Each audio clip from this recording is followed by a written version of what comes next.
welcome back once again, ladies and gentlemen. Here we are, College Football Pros. I'm Nick, and I'm joined as always by Drew, and today we will continue our discussion and our analysis of the Big Ten. We just finished with the Big Ten East, so naturally we will go to the other side of the conference and we will look at the Big Ten West. Drew, what are your initial thoughts on the West this year? I think it's very balanced. I think you have Wisconsin, Nebraska, Minnesota, Iowa. Any one of those teams, I feel, can really take that next step and really take the brass ring of the Big Ten. And I don't know. I don't see anybody competing with Ohio State on the other side. But I think on this side, I think you have a very balanced side. I really do. Yeah, I definitely have what I have in mind who I think I like this year. But you're right. At the end of the day, I'm not going to just say Ohio State because, like I said previously, I'm like 85-15 between Ohio State and Michigan State on the other side of the conference. In all likelihood, it probably will be Ohio State. But if Michigan State takes them down and they don't lose that game to Oregon and they stay clean through the rest of the schedule, I mean, they're obviously going to be they're going to be in the conference championship game. Oh, absolutely. And then I'm excited for a lot of these, Big Ten West teams. I think you start with Illinois, and I know you have some stats on Illinois from last year. Yeah, keeping along with our theme, Illinois last year had the 49th ranked passing offense, the 114th ranked rushing offense for an overall offensive rating of 97th. They had the 48th ranked passing defense, the 118th ranked rushing defense for an overall defense of 112th. They scored 25.9 points, but they gave up 34 points per game. So there is a lot of improvement that needs to be done on that defensive side of the ball. Have they done that this year? On the defensive side, I don't honestly know. They have a lot of issues. I mean, a lot of issues. Tim Beckham is a defensive guy. I don't see where the talent is going to take that next step. And, we've said previously, teams getting better. I think this team might get worse, giving up points. I don't see any improvement on that defense. I really don't. Yeah, I'm inclined to agree with you on that. I think they're one of those situations where they'll get better, but it's only relative to how poorly they finished last year. I think the biggest problem becomes that their offense is in a tough position in the spring. The leading receiver and just basically a do-it-all guy, and Mikey Dudek tore his ACL, so we're sitting in a situation where he's out for the year, and there's really no other player on that team that can do everything that he does. I mean, I guess the best-case scenario is that potentially he could return around mid-year, but if I'm not mistaken, he's only a sophomore, giving him, the opportunity to have a few more years. They may not want to risk that. I guess it kind of all depends where they're at in terms of their season. But, what do you think about their offensive side of the ball for the Fighting Illini? Yeah, it starts and stops with quarterback Wes Lunt, an Oklahoma State transfer who can really sling it. But as you said, losing Mike Dudek, and they're optimistic he can return, mid-season, October, November-ish. But like you said, if you're a guy that can come back next year and you want to come back, now if he's sitting here and you told Coach Beckham that, I'm done, I don't want to come back, okay, then play him or not play him. I think at that situation, it doesn't matter either way. But if he's expressed interest in coming back, I think you hold him out. I don't know if he's used his red shirt. There's rules on medical red shirts and actual red shirting, so I don't know where they lie in that, if they've even applied for it. But I think the receiver that can really take that next step forward is Geronimo Allison. He only caught 41 passes last year. But with Dudek being hurt, this is going to be the number one receiver. And as I said, Wes Lunt can really sling the rock.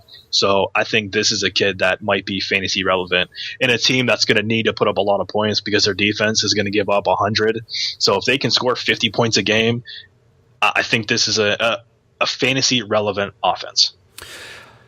Okay, I do like Geronimo Allison as well. I think that he's a natural plug-in for Mikey Dudek, and then inevitably there'll be a committee of other people to make up the additional production. My kind of X factor here on this team is Josh Ferguson. I believe in 2013 he had a fairly good year, and I think there were some high hopes for him last year, and I don't know whether it was all him or just poor performance from the offensive line, which I'm still not a big fan of.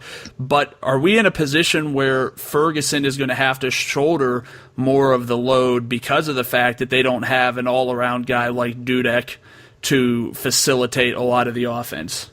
Yeah, I think that is going to be the case. However, if you're down 13, or 14 nothing, heading into the second quarter, you can't run the ball. If you're down 14 points in the last, 5 minutes of the game, you can't run the ball. So I do like him. I think he's going to have a good year, but I don't see him, eclipsing what he did last year at 735. I don't see it. I mean, I see him right around the same point. Yeah, and that's tough because I look at that and I'm just not impressed with that. I think he's capable of so much more, and ultimately we'll just have to see where that all ends up. Moving along, we will go to Iowa, who had the 53rd ranked passing offense, the 63rd ranked rushing offense for an overall offensive rating of 66th in the country. They had the 7th ranked passing defense to go along with the 66th ranked rushing defense. Overall, they had the 22nd ranked defense in the country. They scored 28.2 points. They gave up 25.6. I guess the main story going into this year is Jake Rudock transferring to Michigan. We already talked about him a little bit, but I feel like that opens the door for C.J. Beathard. I'm not entirely sure how to pronounce his name, but I actually have him as one of my more intriguing players in this entire conference. He's got a bigger arm and he's more mobile, which is kind of the complaint I would put on Rudock, is that he was more stationary than I would have liked him to be. I think this actually ends up being a better overall situation for this Iowa team, especially with them losing Mark Weissman, who was their touchdown machine. 16 touchdowns to go along with 800 yards. That's an absurd discrepancy. I don't feel like you should have 16 touchdowns with 800 yards. Would you agree with that? Yeah, this team was a team that years ago were a dominant team in the Big Ten, and they were winning a ton of games by good margins and producing some pretty good talent. But recently, they've just fallen off the face of the earth. I think they have the talent and ability and coaching to take the next step towards the top of this the side of the division, but I don't see how you replace Weissman. I mean, you replace him with Jordan Canzari. I hope I'm pronouncing that right. Canzari, thank you. And he's good, but I don't see where this team. I think they've plateaued in the 4-4 in the Big Ten mark. I don't know how they get over that hump. The receiving wise is something to be desired. I don't know where the production's coming from this year. I honestly think it could be the quarterback. I mean, it's tough to say without a full sampling, but in limited playing time, I believe last year he did well. And if he's going to be mobile, I think that's the kind of situation this team's going to need, because they just don't have an impressive passing game. They just really don't. Like, the quarterback can have a big arm, but there's nobody that jumps off the page like most of these other teams in the Big Ten. It's tough to really isolate who's going to be the go-to guy. And I'm not saying that a team can't get things done by committee, but a lot of the other teams that have like something by committee have the other position fully loaded. They don't have. Iowa doesn't have running back loaded. Canzari overall is a little bit of a step down from Weissman, and the guys behind him aren't incredibly strong. So, I mean, I think it's a really troublesome situation. But I do think, especially in the fantasy perspective, that C.J. Beathard could definitely be a guy who, within the first couple of weeks of the season, has people turning their heads, because, look, fantasy's all about that guy who's going to run, gives you the opportunity for 6 points for a touchdown over 4. More importantly, rushing yards for a quarterback and a running back or whoever runs. If they run for 10 yards, that's 1 point. If a quarterback throws for 10 yards, that's 0.4 That's a world of difference. So you want a guy who's going to be not only passing the ball, but running the ball. So I think from a fantasy perspective, he's one of the more intriguing names in the country to watch. Yeah, no, I couldn't agree more on that. I just don't know if he's going to be able to run, and if he's going to run all game, all year, or is he going to stay healthy? And as you know, in fantasy, if your quarterback is doing well and gets hurt in the second quarter, you're up the creek without a paddle. Also, the Iowa defense, also up the creek without a paddle, because I don't see any improvement on this team. They lost a lot, so I don't see it.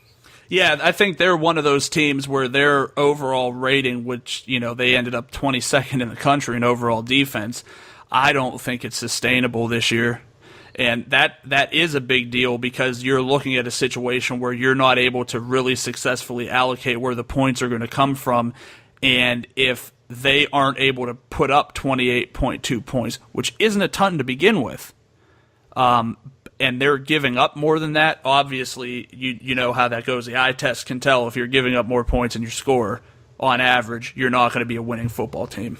No, absolutely not. And a team that they had a lot of young, inexperienced guys last year, so I guess the opportunity is there to get better. But it felt to me, the eyeball test, that last year that defense had no idea where the ball was going.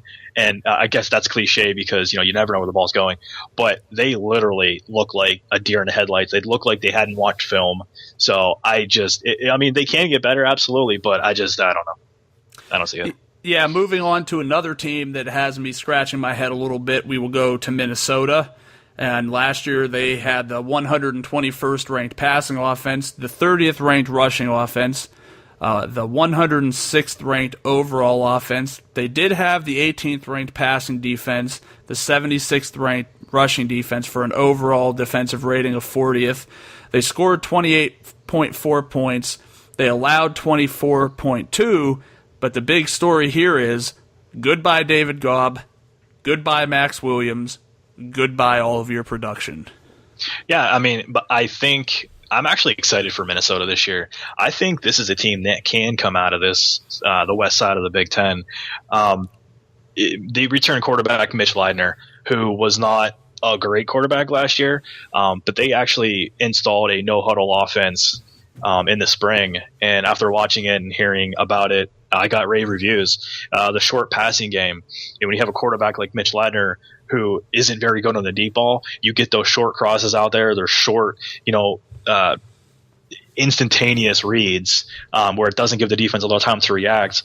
And you take a guy like David Cobb, and he's gone. So you need to, implement a new running back.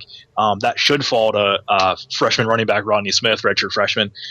He's a speedy guy that showed some daylight and really good running ability and instincts. But I'm really excited for this team in the no-huddle offense. I really am.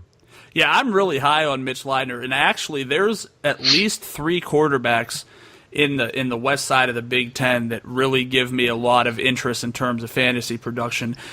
Even when he moved last year, Leidner was really good on his feet. He had a fair amount of rushing touchdowns. He was a good complement to Max Williams and David Cobb. And, I don't think, like you said, you're not going to see deep balls like you're used to at Baylor or TCU, but, in baseball, they kind of refer to it when a team scores a bunch of runs because they hit a bunch of singles as killing you with paper clips.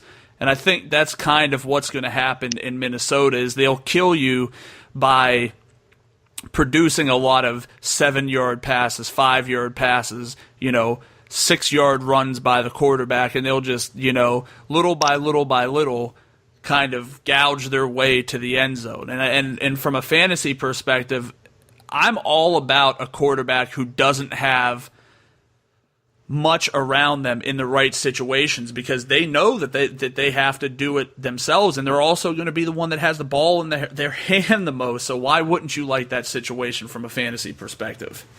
No, absolutely. From that perspective, that's absolutely what you want to see, and especially if you have those receivers, you're getting, hopefully every point per catch and everything. And if a guy has, 16 catches for 100 yards and a touchdown, that's a pretty good day. In real life, that's a good day, and in fantasy, that's a good day. And I think a team like Minnesota, that's going to happen a lot. Maybe not a lot. That's a bad term to say, but I think that's going to happen. You're going to see a lot of high catch guys, but maybe they don't have a lot of yardage. But it all equals out in the end. Yeah, what do you see that with their defense this year? I think their defense, they returned 4 senior starters in the defensive backfield. That's good. They have a ton of experience. They've seen everything. They've seen the Big Ten. They've seen the home field. They've seen the away fields. They know how to handle it. This is going to be where there's, the stalwart is going to be the secondary. Up front, they need to get a little bit better. They need to put some pressure on the opposing quarterbacks. But again, I think this is a team that can really, if they take that next step, and as we say that a lot, but man, this team is a high ceiling team this year.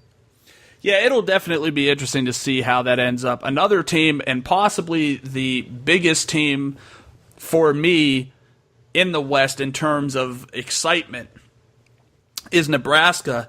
They're coming off a year where they had the 82nd ranked passing offense, the 19th ranked rushing offense, for an overall offensive ranking of 33rd. They also had the 33rd ranked passing defense to go along with the 80th ranked rushing defense for an overall defensive ranking of 53.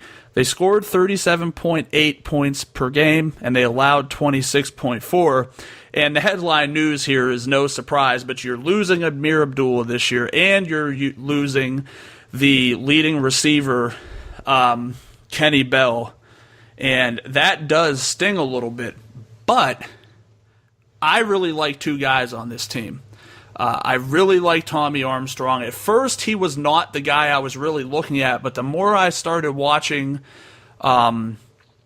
games in the offseason from last year, I really saw situations where without Abdullah, Armstrong would have been able to make some big plays. So I think that he is going to be kind of an under-the-radar guy because he wasn't looked at that much. Even though he ran the ball and they still threw the ball, he wasn't always considered like a high-end fantasy asset. The other guy that he's probably my man crush in terms of fantasy, and I'll give you the backstory.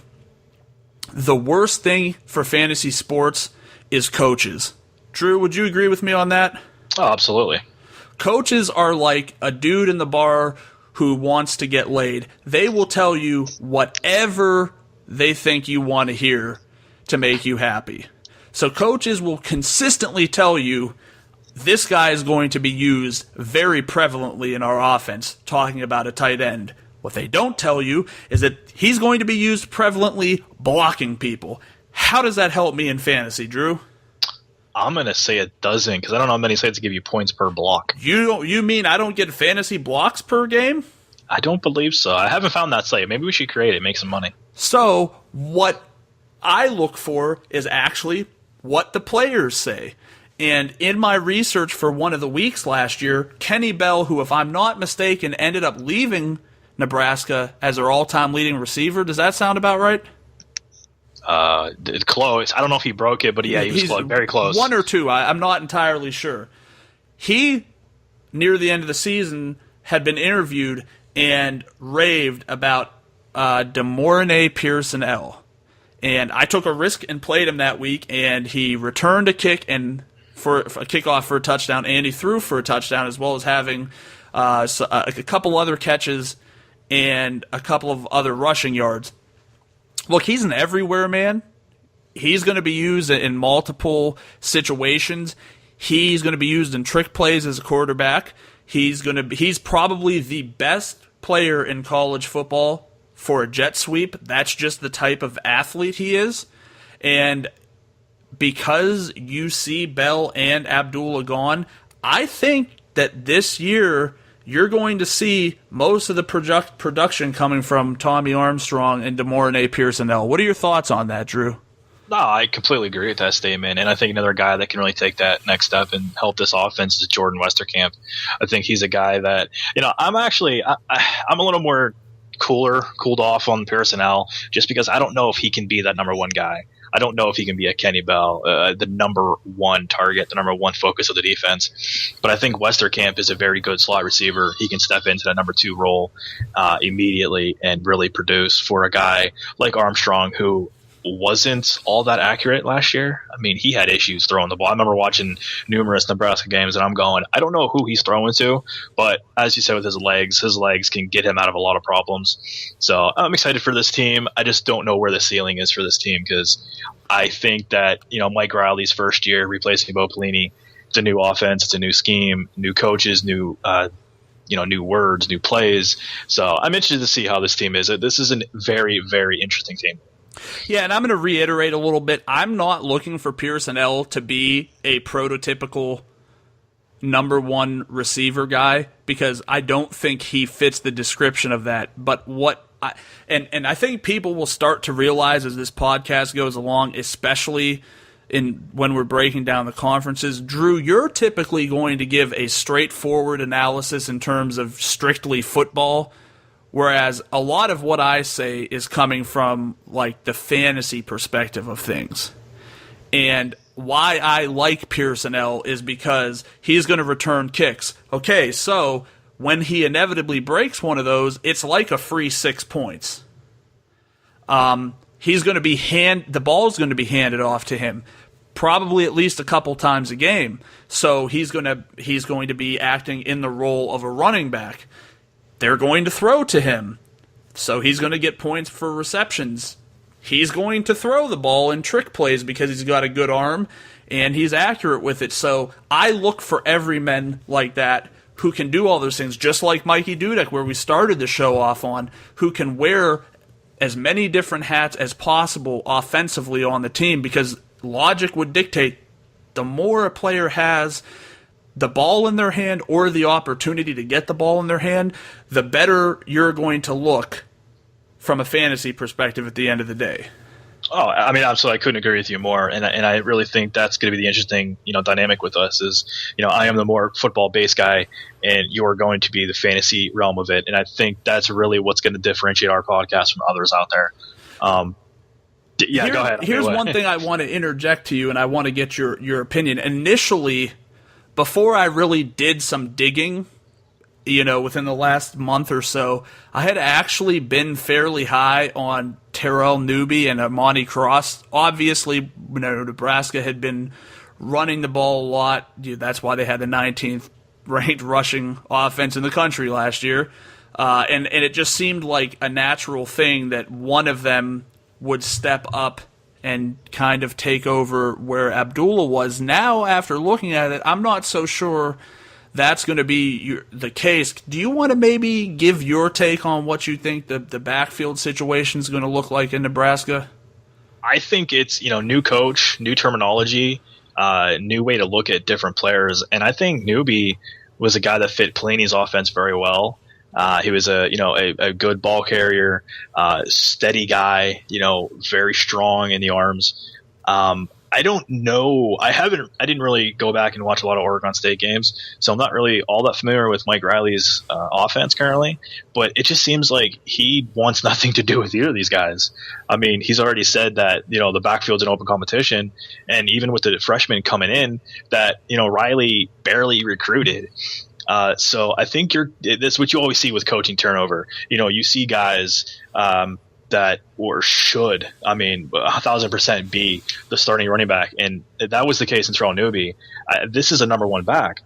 I just don't know. He might get left out here. And if he transfers, that's like a number one free agent transfer, because he's a young guy that's got years left, on him. And if he, can end up at a Power 5 conference, he's a program changer. And I just hope that they give him a chance to be successful. Yeah, speaking on the Mike Riley system, I think we obviously saw that last year at Oregon State with Sean Mannion, and that's the only thing that gives me pause and hesitation with Tommy Armstrong, is I really don't know how much freedom he's going to be given to do what he can do. I think all I've read and all I've seen says that they want him to throw the ball more, and if he's dealing with those accuracy and consistency issues, there's a real concern for what he's going to be able to do. But ultimately, it's not something we'll be able to know until the season starts. But it's going to make for an interesting situation. Yeah, I mean, the worst thing you could do to a quarterback or any player is tell them you're going to do something specific. I mean, regardless if it's what they do well or not, when you tell a kid this is what you're going to do, you're going to stay in the pocket and you're going to throw the ball. I mean, I don't care if you're Aaron Rodgers. I don't care if you're, Terrell Pryor. If you tell a kid that, it's in his mind. And now he's saying, oh, if I go to run, am I going to get pulled? Am I going to, always look over your shoulder? And that's not a good situation to be in. And I think especially a guy like Tommy Armstrong, who I love his athletic ability, but to tell him, hey, sit back in that pocket and be a Sean Mannion, that's got bad news written all over it. Yeah. Moving along, we will go to Northwestern, who in 2014 had the 78th ranked passing offense, the 103rd ranked rushing offense to go along with an overall offensive ranking of 107. They had the 43rd ranked passing defense, the 72nd ranked rushing defense for an overall defensive ranking of 54th. They scored a paltry 23 points per game, and they allowed 25.2. So where do we start with this Northwestern team? I think if you're going on the good end of it, and guys you're excited to see, and that's running back Justin Jackson. He had 600-yard rushing games last year, and I really think that this is a guy that is going to be one of the best in the Big Ten. Their quarterback situation is very, very iffy and very muddled because they have three guys that can start. Unlike the situation at Ohio State, where you have three proven guys at Northwestern, you have three guys that you don't know. You have a senior, you have a freshman, you have a sophomore. What do you do? So I think with that being said, you turn around and hand the ball to Justin Jackson and let him do his thing. Yeah, Justin Jackson was an absolutely amazing asset at points, probably from the middle of the season on last year. He just looked like he just had that fire lit under him. And just like you said, I think there's just an absence and a confusion everywhere else. The receivers look like it's going to be a committee approach, so there's nothing really threatening there in terms of people that could take production away from him. The offensive line's returning 6, including 3 starters, so that's a plus. And I definitely would have to agree with you. I think I would not be surprised if Jordan Howard and Justin Jackson were at the top of the Big Ten this year in rushing. I mean, it's going to take a lot to get past Ezekiel Elliott, but I think those names could be right there with him. Yeah, absolutely. I mean, I think a guy like Ezekiel Elliott is, head and shoulders above everybody. But when you start going down a list, there's some really talented guys there, and there's a lot of talented running backs that can really make some noise, and make some noise in the fantasy world and make some noise in the actual, real life world. What do you think about their defense? They were injury plagued last year, and I think that really hurt. Obviously, that hurt them, but if they can return some of these guys back healthy, linebackers, defensive backs, if they can return these guys healthy with the younger guys getting that experience last year, this defense is poised to get a lot better. I mean, a lot better. I mean, I'm not saying, middle of the road, but from when they were, they're going to get better. Yeah, I think that will make for an interesting situation. I don't know how much I think this team is going to contest or be a threat in the West. Would you agree, or you see them a little bit differently? I mean, I see them, 3rd or 4th. I think that's their ceiling. I don't see them getting past Wisconsin. I don't. I mean, we'll get to Wisconsin in a second, but I don't see them getting any higher than 3rd or 4th. Yeah, I'm gonna be with you on that. I think ultimately that Justin Jackson looks like he's going to be a good asset to have in the fantasy realm. I do think he's probably going to be priced up a bit this year because the secret's out. Yeah. The only thing that makes me think that maybe he might stay priced down is just the team that he plays for. I think if he was on a Wisconsin, Ohio State, Michigan State, even Nebraska, I think that his price may be a little higher just because of the reputation of what those schools are with the running game. But I think with Northwestern, he could still kind of fly a little bit under the radar. Moving on from Northwestern, we will go to Purdue, who in 2014 had the 103rd ranked passing offense, the 73rd ranked rushing offense for an overall offensive ranking of 111. They had the 56th ranked passing defense, the 93rd ranked rushing defense for an overall defensive ranking of 82. They scored 23.8 points per game, and they allowed 31.7 points. So definitely giving up more than a touchdown, more points than they're scoring. Not a good indicator. Where do you see this Purdue team going this year? I don't see them going anywhere but staying the same. I mean, they're 4-20 under Darrell Hazel. They return their starting quarterback in Austin Appleby. They lose their top two running backs. So I don't know. This team, if they may not win a game, that's sad to say. I mean, in the Big Ten, they may not win a game. I don't see any production from this offense. I mean, stay away. My best advice, stay away. Yeah, I've actually seen a lot of different reports that say that Appleby may not end up starting this year, and it actually could be redshirt freshman David Bluff. David Bluff. I'm going to go with Bluff. He's kind of the same situation as C.J. Beathard is, where it's a guy that's mobile and has a big arm. And Appleby, really both of these quarterbacks, Appleby and Danny Eitling, had their moments last year, but neither one of them could do anything consistently. And that's what makes me believe that they may allow a freshman to come in and just be willing to start completely fresh and experiment. And like you said, I mean, they're going to have a hard time winning games, and the coaching staff realistically probably knows that. So they may just say, you know what, let's see if this kid is going to be what we think he might be in our future, and just put him out there. And they do have one strong offensive weapon in Danny Anthrop. He was off to a good start last year, got injured, but he's coming back, so they do have at least like one both fantasy relevant and real life football quality player at their disposal. As far as the running game, it's got to be committee. Would you agree with that? Yeah, you can't. There's not a guy that stands out unless you go Keontae Green. I mean, he's the only guy that did anything last year coming back, so he might be the incumbent starter. So I don't see anything happening there. Yeah, defensively, what would you have to say about this team? Not much. I mean, they gave up 30 points or more in 8 Big Ten games. I don't. How many Big Ten games they play? 10? Or I'm sorry, 8 of their games. I apologize. Okay. I was looking at they went 1-7 in the Big Ten, but I was going to say if you're trying to tell me they gave in every game. Yeah, but 8 of their 12 opponents they gave up 30 points or more. I mean, yeah, sheesh. I don't know. You can't get any. Can you get worse? I mean, I guess you could, but yeah, there's a few teams that have some that Purdue is probably happy that they are not. But there's not that many. I do think overall this is going to be a program that struggles this year. I don't see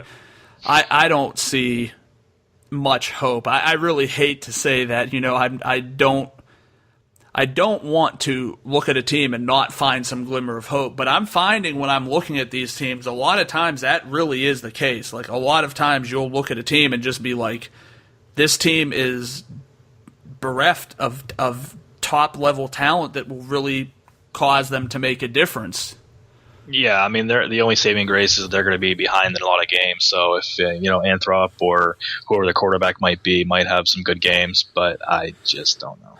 Yeah, and those are going to be situations where they're likely going to be good fantasy games, but not really good football games. Yeah. Absolutely. It's not too often that you see the inverse. Usually you see a good game by football standards that doesn't translate to fantasy. It's not often when it's the other way around. And as a fan of the program, you don't want it to be the other way around. Well, absolutely not. I totally agree. So finally, we will round out the West with Wisconsin, who last year had the 118th ranked passing offense, the 4th ranked rushing offense for an overall offensive ranking of 22nd. They had the 4th ranked passing defense, the 23rd ranked rushing defense for an overall defensive ranking of 4. I had to have gotten the points scored wrong because there's no way they only scored 24.6 points. But they allowed 20.8 points. So what do you see, obviously with Wisconsin this year, they've lost their biggest asset. Let's not try to sugarcoat it any other way, right? Yeah, I mean, losing Melvin Gordon is huge, but I think Corey Clement could step in and be the next Melvin Gordon. That's almost impossible to say, but I think this is a high talent guy that he showed it last year.